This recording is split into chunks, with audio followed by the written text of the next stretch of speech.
Nah, kalau misalnya di pembuluh darah tersebut ada masalah nih, Wen, misalnya Penyakit pembuluh darah tepi pun juga bisa menyebabkan nekrosis karena memang supaya oksigen dan kebutuhan yang derajat yang lebih berat bisa menjadi nekrosis, menghitam, membiru, dan kemudian yang paling kita tidak inginkan ya akhirnya menjadi diamputasi gitu, Wen.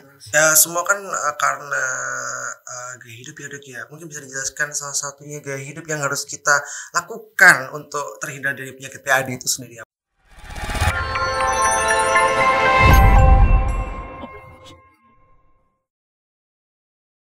Assalamualaikum warahmatullahi wabarakatuh. Selamat datang di podcast Sahabat Sehat Rumah Sakit Umum Universitas Muhammadiyah Malang. Perkenalkan, saya Widi Sudiarto yang akan membawakan podcast pada hari ini.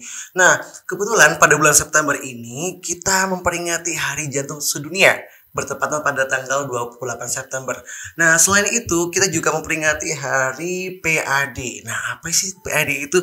PAD itu adalah Hari Penyakit Arteri Perifer atau PAD Awareness. Nah, kebetulan pada tema hari ini banyak sekali pertanyaan nih, apa sih penyakit jantung perifer? Apa sih PAD itu? Gak usah lama-lama lagi, kita langsung sambut aja dokter spesialis jantung. Kebetulan beliau juga dokter spesialis atau konsultan yang praktek di rumah sakit kita.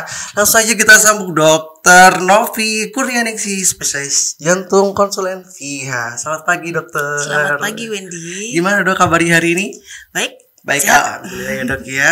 Dokter, seperti yang saya sebutkan tadi di opening nih, PAD. Kita sebelum kita mengorek-ngorek penyakit tersebut, bisa dijelaskan nggak sih dok, apa penyakit PAD itu dok? Iya, Dan oke. dampaknya seperti apa? Iya, Kayak iya. gitu. Baik, jadi sebenarnya jantung itu kan sistemnya bukan cuma jantung aja ya, Iya, Wen. betul. Ya, dia ada jantung dan pembuluh darah. Ya, jadi kalau hari ini Hari Jantung Sedunia ya di bulan September ya kita juga mungkin bersamaan ya kita memperingati Hari Penyakit Pembuluh Darah Tepi. Oh, Ya, pembuluh darah tepi, bulan oke. bulan Oh, bulan. September ini Iya. ya. Ya, bulan pembuluh darah tepi. Nah, pembuluh darah tepi adalah semua pembuluh darah yang keluar dari jantung atau arteri ya, kecuali pembuluh darah koroner dan aorta. Iya. Jadi pembuluh darah yang ke kepala nih, Wen, pembuluh darah yang ke ginjal, kaki itu semuanya adalah pembuluh darah tepi. Dan itu juga bisa mengalami gangguan atau menjadi suatu penyakit. Oh, bukan pembuluh darah yang besar aja dok ya, tapi pembuluh darah yang tepi, termasuk yang kecil-kecil itu bisa merusak gangguan organ tubuh yang lain. Ya, jadi pembuluh darah itu kan fungsinya mengalirkan darah, oksigen, Betul. makanan ya, Wen ya, ke Iya. seluruh tubuh. Sumbernya kan dari jantung sebagai pusat pompa. Oke. Ya. Nah, kalau misalnya di pembuluh darah tersebut ada masalah nih, Wen, misalnya penyempitan atau ada sumbatan, tentu suplai makanan, oksigen ke organ yang dituju menjadi terganggu. Tinggal tergantung organ mana nih, Wen, yang kena.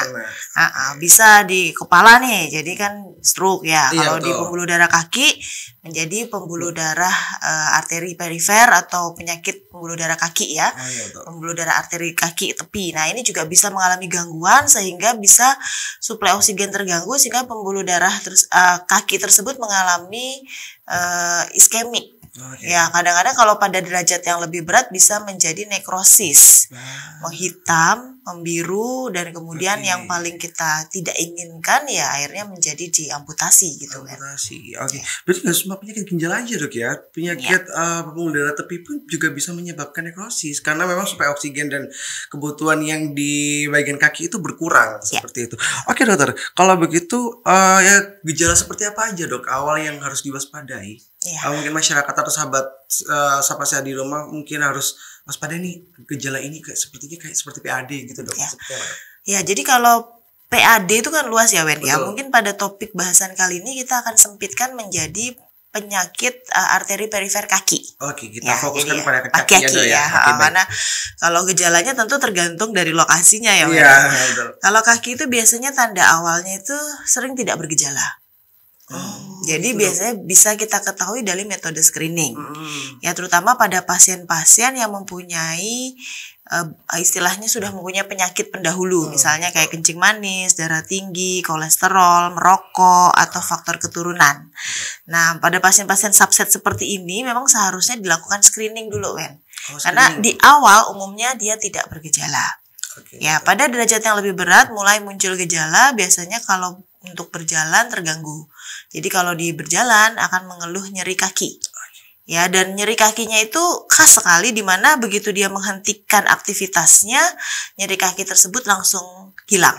Sehingga pasien bisa melanjutkan berjalan kembali. Ya, berbeda dengan penyakit kaki, nyeri kaki yang lain, misalnya kayak rematik, kayak gitu kan dia istirahat masih nyeri gitu terus ya. Tapi kalau ini istirahat langsung hilang. Nah, ini kita harus curiga di sana.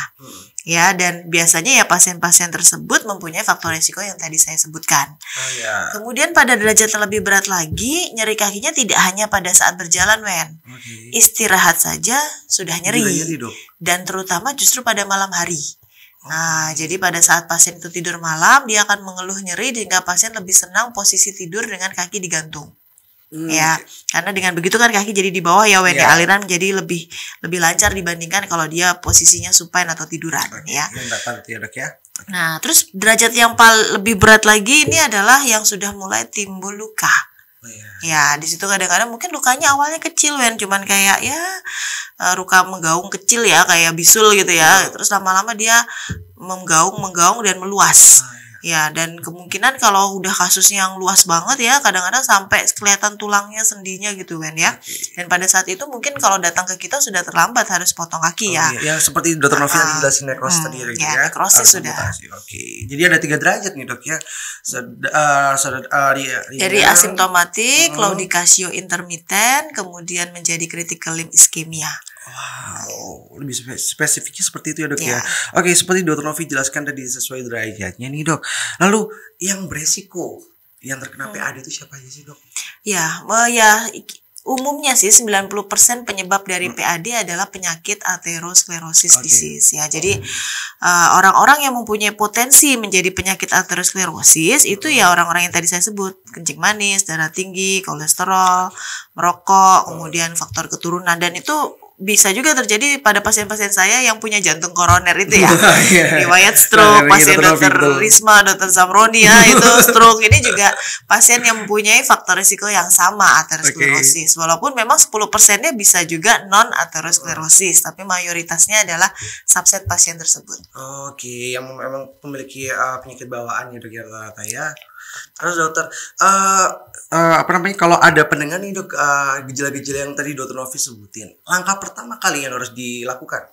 Ya, jadi kalau misalnya pasien tersebut sudah punya faktor risiko tadi, yang saya sebutkan, itu lebih baik regularly memeriksakan diri untuk melakukan check up. Ya, jadi jangan nunggu sampai udah bergejala parah, bahkan sudah gangren, nekrosis ya udah terlambat ya. Jadi kalau bisa begitu sudah mulai ada penyakit-penyakit yang tadi saya sebutkan, kencing manis, darah tinggi, kolesterol, merokoknya berhenti ya, itu mungkin udah harusnya memeriksakan diri. Ya, nanti kita akan lakukan pemeriksaan, namanya pemeriksaan fisik dulu. Ya, kita akan meraba nadi di kaki, kita bandingkan kanan dan kiri. Kemudian kita akan melakukan pemeriksaan tensi 4 ekstremitas, Wendy. Nah, jadi tensi itu sebenarnya nggak cuma di tangan aja. Itu bisa diperiksa di 4 ekstremitas sampai kaki juga. Kedua kaki, kedua tangan. Terus kita banding-bandingkan. Harusnya sih perbandingannya tidak berbeda jauh. Kalau rasionya berbeda jauh atau rasio ankle dibandingkan brachial, kaki dibandingkan tangan, rasionya kurang dari 0,9, nah itu kita harus curiga kemungkinan memang sudah ada gangguan aliran ke pembuluh darah kaki. Nah, itu pemeriksaan yang paling sederhana itu ya. Mungkin kalau misalnya dibutuhkan pemeriksaan lanjutan, kita bisa melakukan pemeriksaan USG Doppler, CT scan ya. Itu bisa, atau angiografi, dan itu bisa di rumah sakit UMM. Di sini dikerjakan. Wow, udah mulai canggih rumah sakit lama ini ya. Dokter, saya pernah baca-baca ini, Dok, beberapa pemeriksaan fisik. Itu ada pemeriksaan tentang indeks pergelangan kaki. Ya, itu tadi ankle brachial index tadi. Baik. Itu bisa dilakukan. Itu ya, Dok, ya. Berarti ya salah satu untuk pemeriksaan pendeteksi dini. Jadi harus check up, jangan sampai menunggu sakitnya itu muncul apalagi sampai nekrosis, karena efek kedepannya adalah pasti kalau misalnya nekrosis akan dipotong atau amputasi. Resikonya seperti itu. Baik, secara umum tadi kan Dr. Novi sudah menjelaskan beberapa faktor risiko yang memang terjadi pada pasien yang atau orang yang terkena PAD gitu, Dok. Terus ada juga beberapa penyakit bawaan seperti stroke atau kencing manis. Saya ingin fokuskan ke penyakit umum masyarakat Indonesia. kencing manis dok, itu kan juga muncul banyak sekali namanya diabetic foot atau penyakit gangren pada kaki. Itu bagaimana dok? Untuk penanganannya juga seperti apa? Iya, memang masyarakat kita banyak sekali penyakit kencing manis ya, karena Sangat mungkin pola makan kita yang mayoritas adalah tinggi karbohidrat. Yes. Ya, jadi memang ini kalau saya bilang ibu dari segala penyakit ya. Iya. Jadi kalau sudah mengganggu pembuluh darah, khususnya pembuluh darah kaki, sehingga alirannya terganggu, ya tentu suplai makanan oksigen ke kulit, daging akan berkurang sehingga disitulah bisa terbentuk luka. Tetapi pada kencing manis ini agak spesifik, Wendy. Oke. Jadi dia ada dua jenis, yang pembuluh darah besar makrovaskuler dan pembuluh darah minor atau mini ya, mikrovaskuler ya. Nah, jadi kalau yang makrovaskuler mungkin alirannya jelas tuh tersumbat, ada plak, ada aterosklerosis, sehingga kadang-kadang pada derajat yang paling berat yang sudah terbentuk luka, kita mungkin perlu lakukan sesuatu ya, misalnya seperti di balon, di ring, atau di bypass. Ya, tetapi ada juga yang mikrovaskuler. Ya, jadi pembuluh darah besarnya nggak ada masalah, Wen. Nah, tetapi sudah terbentuk luka nih, namanya diabetic foot ya. Jadi mikrokapiler nih yang terganggu. Nah, kalau yang seperti ini biasa umumnya untuk tindakan tadi tidak begitu bermanfaat, sehingga tata laksananya lebih ke fokus ke tata laksana diabetes dan rawat lukanya. Rawat lukanya ya, dok ya. Gitu. Tapi artinya kita prinsipnya ya diabetes itu harus dikontrol lah, terutama untuk target HbA1c harus kurang dari 7 ya. Baik dokter, ya semua kan karena gaya hidup ya dok ya. Mungkin bisa dijelaskan salah satunya gaya hidup yang harus kita lakukan untuk terhindar dari penyakit PAD itu sendiri apa dok? Ya, jadi kalau bicara gaya hidup ya kita harus mencegah penyebab penyakit yang tadi ya saya sebutkan, tuh masalah pola makan nih, Wen ya. Betul. Ya tadi tinggi karbohidrat ya. Jadi harus dibiasakan bahwa kita makan tuh nggak harus satu piring nasi 3 kali sehari gitu ya, Wen ya. Jadi harus mulai dipilah karbohidratnya ya. Kita di sini banyak sekali makanan-makanan yang tinggi gula ya. Kemudian asin juga, itu juga bisa menyebabkan darah tinggi ya. Nah, dan juga makanan-makanan berkolesterol seperti gorengan, santan ya. Itu kesukaannya orang Indonesia, apalagi Jawa Timur ya. Itu sekali. Bisa sekali ya. Boleh dikonsumsi tapi tidak tiap hari pagi siang sore, Wendy. Jadi kalau bisa di jeda, misalnya kapan gorengan, kapan bisa rebusan, kukus gitu ya. Jadi supaya kadar kolesterolnya tidak tinggi. Kemudian olahraga atau exercise itu sebenarnya harusnya dikerjakan secara regularly ya. Jadi senam jantung sehat kita di sini ada nih tiap Sabtu ya. Kemudian bisa juga jalan atau renang ya, monggo dilakukan, tapi yang penting adalah konsisten. Ya, terus melakukan check up berkala. Jadi kalau usia sudah di atas 30 tahun seharusnya melakukan general check up ya. Seperti dengan Abi tadi ya. Di Muhammadiyah ini juga ada paket-paket general check up yang menarik ya. Jadi bisa dilakukan untuk menilai apakah saya sudah mulai kencing manis nih, apakah saya sudah mulai darah tinggi, dan begitu ketahuan langsung dikontrol. Ya, jangan terus ketahuan ya sudah gitu. Iya. Cuma gimana ya, udah enakan juga makan makanannya gitu kan dok, rata-rata ya. Ya, jadi itu check up tadi ya, check up. Terus kalau memang sudah mulai memberikan komplikasi ya harus agresif untuk melakukan treatment lebih lanjut ke tenaga medis yang ada ya. Iya, betul. Kayaknya ada satu dok yang kurang harus kita jaga dok, masyarakat Indonesia, yaitu habit merokok. Iya gak dok, salah satunya dokter. Karena mungkin pemicu penyakit semuanya itu jadi rokok ya dok. Mungkin dokter bisa menjelaskan dok, supaya masyarakat Indonesia ini agak terbuka. Sama saya di rumah itu agak terbuka ya. Jangan merokok karena efeknya ini, bisa dijelaskan dok. Kalau masalah jangan merokok itu sudah berdengung, Wendy ya. Udah lama ya dok. Berdengung terus ya. Terus bahkan di dalam tulisan bungkus rokoknya juga udah ada tulisannya kan. Udah ada gambarnya itu dok, padahal ya. Udah ada gambarnya. Tapi memang pada dasarnya memang ya itu kalau sudah istilahnya candu ya terjadi sulit. Makanya kalau bisa mulai sekarang bapak ibu putra-putranya itu jangan mulai dilakukan edukasi untuk bisa mencegah supaya tidak mengkonsumsi rokok. Jelas rokok itu merupakan satu penyebab yang merupakan penyebab yang utama juga untuk kejadian PAD tadi. Oke dokter. Dokter tadi kan udah dijelaskan tindak-tindakan invasif ya, selain kita menjaga pola makan, terus kita juga harus general check up berkala supaya kita tahu penyakit apa yang mungkin ada di tubuh kita. Nah, mungkin terapi-terapi obat apa sih dok yang biasanya diberikan ke pasien yang sudah terkena penyakit PAD itu? Ya, jadi prinsipnya sama seperti penyakit jantung koroner maupun penyakit stroke ya, karena kan penyebabnya sama.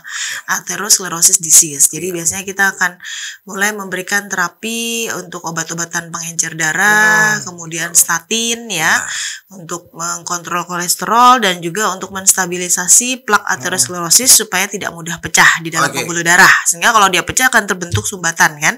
Gitu. Terus kemudian biasanya kita akan memberikan obat-obatan rutin yang penyebabnya tadi. Kalau dia punya darah tinggi ya berarti minum obat darah tinggi, gula ya, minum obat gula, kolesterol juga. Jadi dan memang kalau sudah divonis oleh dokter ini sudah terjadi sumbatan, sudah pasang ring, sudah terjadi komplikasi yang berat, maka pengobatannya itu seumur hidup, Wendy. Jadi memang harus diminum seumur hidup. Jadi karena nggak boleh putus obat ya, Dok ya? Ya, karena nanti kalau enggak kemungkinan pembuluh darah yang tadi memang pada dasarnya sudah rusak itu akan terjadi plaque rupture sehingga menyebabkan terjadinya sumbatan. Sehingga organ mana yang kena nih? Kalau di kaki ya tadi PAD kaki, kalau di kepala ya jadi stroke ya atau jantung koroner tadi. Sekali. Ya, itu mungkin pengobatan dasar dan tetap harus memperhatikan lifestyle management tadi ya, olahraga, pola makan, gaya hidup tadi. Tingkat keparahan, Dok. Tingkat keparahan ini pertanyaan terakhir sih, Dok. Bukan menakut-nakuti untuk sobat sehat yang di rumah, mungkin sebagai pencegahan dan bisa menjaga pola hidup, apalagi menghindari rokok gitu, Dok. Tingkat keparahan yang paling parah terjadi pada pasien PAD selain nekrosis itu apa, Dok? Ya, jadi PAD itu bisa kegawatannya itu ada dua. Yang tadi kan kronik ya. Kalau kronik kan dia pelan-pelan. Mulai ada luka kecil tuh harus periksa. Jangan didiamkan kan, itu akan langsung membesar ya, membesar dan mungkin resiko amputasi. Tapi ada kondisi akut, Wendy.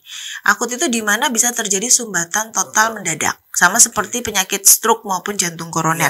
Kalau kita bilang adalah akut limb ischemia.